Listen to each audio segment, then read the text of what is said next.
लखनऊ से बड़ी खबर है, जहां पर उपचुनाव के नतीजों से सपा परेशान है। कांग्रेस से किनारा कर सकती है सपा। ममता बनर्जी की अगुवाई से पार्टी को नहीं ऐतराज। गठबंधन के नेतृत्व पर उठने लगे सवाल। चुनाव में कांग्रेस के लगातार हार से गठबंधन में विरोध। यूपी में इंडिया गठबंधन में आ सकता है दरार। तो लगातार कांग्रेस में जिस तरीके से कांग्रेस की प्रदर्शन है, उससे विपक्ष नाराज है कि कांग्रेस लगातार हार रही है और कांग्रेस ने ही इंडिया गठबंधन को बनाया है।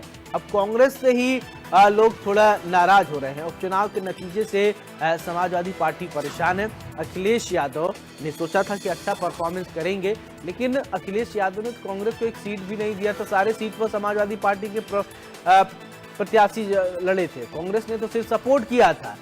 ये भी एक फैक्टर है। बहरहाल ये बड़ी जानकारी इस वक्त आपको बता दें कि ममता बनर्जी की अगुवाई से पार्टी को ऐतराज नहीं है। गठबंधन के नेतृत्व पर उठने लगे हैं सवाल। अब ऐसे में सवाल उठता है कि क्या उत्तर प्रदेश में कांग्रेस और समाजवादी पार्टी का गठबंधन टूट जाएगा?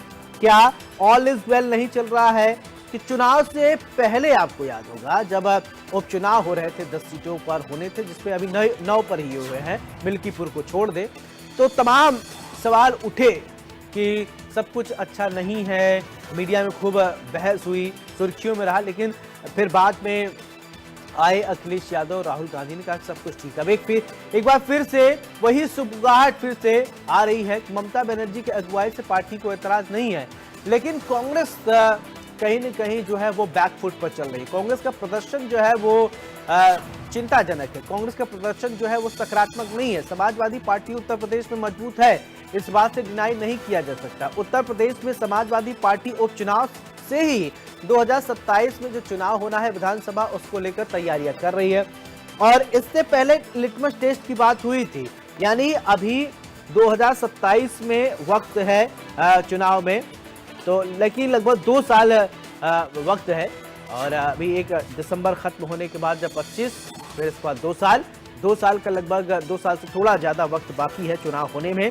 लेकिन उससे पहले समाजवादी पार्टी अभी से तैयारी कर रही है। अब इसका सबसे ज्यादा आप असर देख सकते हैं कि जब लोकसभा चुनाव हुआ, लोकसभा चुनाव में अब समाजवादी पार्टी ने शानदार प्रदर्शन किया था। समाजवादी पार्टी ने इसके बाद जिस तरीके से उत्तर प्रदेश में सीटें हासिल की, उसके बाद ये कहा जा रहा था हो सकता है कि अब उपचुनाव में भी बेहतर परफॉर्मेंस किया जाए। अब आपको याद है तमाम तरीके के होर्डिंग्स भी लग गए।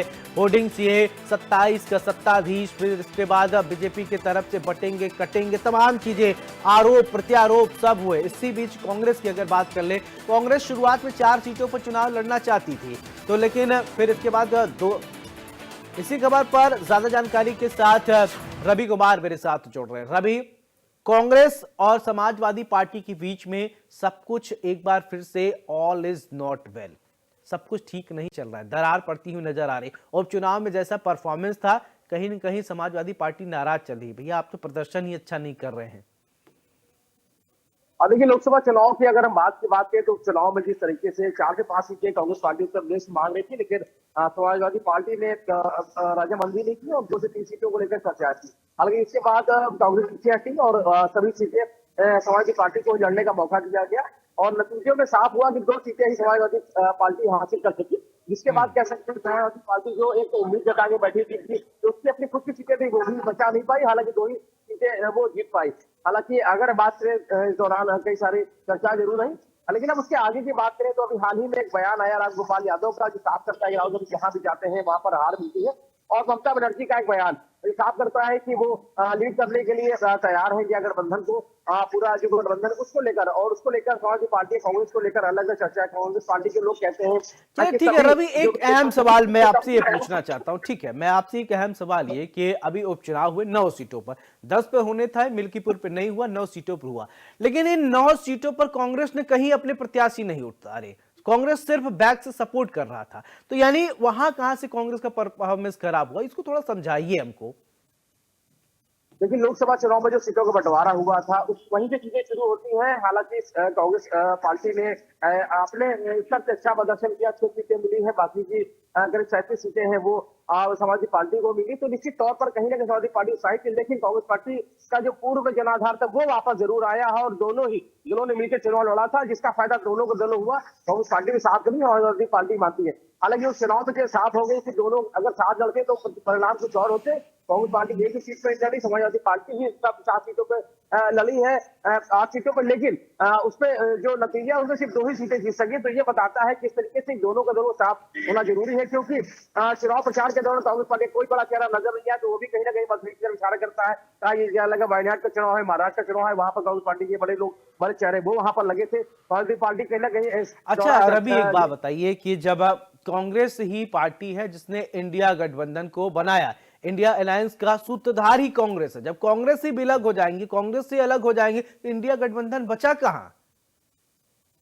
देखिए, खासतौर पर उत्तर प्रदेश की बात हो रही है। उत्तर प्रदेश की समाजवादी पार्टी और कांग्रेस के बीच जो गठबंधन था लोकसभा चुनाव में रहा, उसके बाद उपचुनाव में भी रहा। लेकिन उपचुनाव में समाजवादी पार्टी अकेली चुनाव लड़ी, हालांकि सीटों को लेकर सहमति नहीं बनी, जिसके बाद कांग्रेस पार्टी ने समाजवादी पार्टी को सभी सीटें उन पर ही छोड़ दी, जिसके बाद समाजवादी पार्टी ने सभी सीटों चुनाव में लड़ा। नतीजे साफ थे कि 2 सीटें ही समाजवादी पार्टी जीतेगी। तो ऐसे में कहीं ना कहीं दोनों को मंथन करने के। हालांकि रामगोपाल यादव का जो बयान आया वो भी अपने आप बताता है उन्होंने जिस तरीके से राहुल गांधी को लेकर निशाना साधा है। हालांकि समाजवादी पार्टी भले ही कह रही हो कि अभी गठबंधन साथ में, कांग्रेस पार्टी के लोग भी कह रहे हैं, लेकिन अंदर खाने में जो चर्चा है वो कुछ और बता रही है। हालांकि लोकसभा चुनाव में भी चर्चाएं थी, उपचुनाव को लेकर भी चर्चाएं थी। हालांकि साथ जरूर है, लेकिन साथ नजर नहीं आई, ये अपने आप में बड़ा सवाल है। ठीक है रवि, आपको याद होगा जब इंडिया गठबंधन बनाया गया, तो उसी समय से राजनीति के तमाम जो जानकार थे वो कहते थे कि ये अलायंस जो है ज्यादा दिन नहीं चलेगा, क्योंकि सबकी अपनी अपनी महत्वाकांक्षा है, सब अपना अपना एम्बिशन लेके चल रहे हैं। अब देखिए उत्तर प्रदेश की बात करें तो बड़ा सूबा है, बड़ा राज्य है, और यहां पर कांग्रेस कहीं न कहीं हाशिए पर चल रहा है। यानी अब समाजवादी पार्टी को पता है कि हमारा जनाधार यहां है, और कांग्रेस अपना जनाधार खोती हुई नजर आ रही, कहीं परफॉर्मेंस अच्छा नहीं कर रही। यानी अखिलेश जानते 27 की तैयारी अभी से कर लेते हैं। देखिए, 27 में चुनाव होने हैं, उसको लेकर समाजवादी पार्टी कांग्रेस के साथ चुनाव लड़ रही है। ये लगातार दोनों ही नेताओं की तरफ से बयान आता है, लेकिन रामगोपाल यादव का बयान वो कुछ और कहते हैं। हालांकि अगर हम बात करें जिस तरीके से अभी लोकसभा चुनाव के बाद उपचुनाव हुआ है, उपचुनाव में कहीं ना कहीं थोड़ी दूरी नजर आई, क्योंकि सीटों को लेकर सहमति नहीं बन पाई। इसकी वजह से ही कांग्रेस पार्टी ने पूरा ही मौका समाजवादी पार्टी को ही दिया, क्योंकि एक दिशा तय हो जाएगी। जब जो नतीजे आएंगे, नतीजे समाजवादी पार्टी अगर ज्यादा सीटें जीतती है तो वो साफ हो जाता कि समाजवादी पार्टी कितनी मजबूत है। लेकिन 2 सीटें जीती तो ये साफ होता है कि समाजवादी पार्टी को भी एहसास दिलाना जरूरी था कि कांग्रेस पार्टी के बिना समाजवादी पार्टी है वो पैसे प्रदर्शन नहीं कर सकती है। हालांकि अब समाजवादी पार्टी को भी तय करना है कि कांग्रेस पार्टी अगर अलायंस रखना है, गठबंधन रखना है उत्तर प्रदेश में, तो आने वाले समय में किस तरीके से साथ बहुत बहुत शुक्रिया तमाम जानकारी के लिए।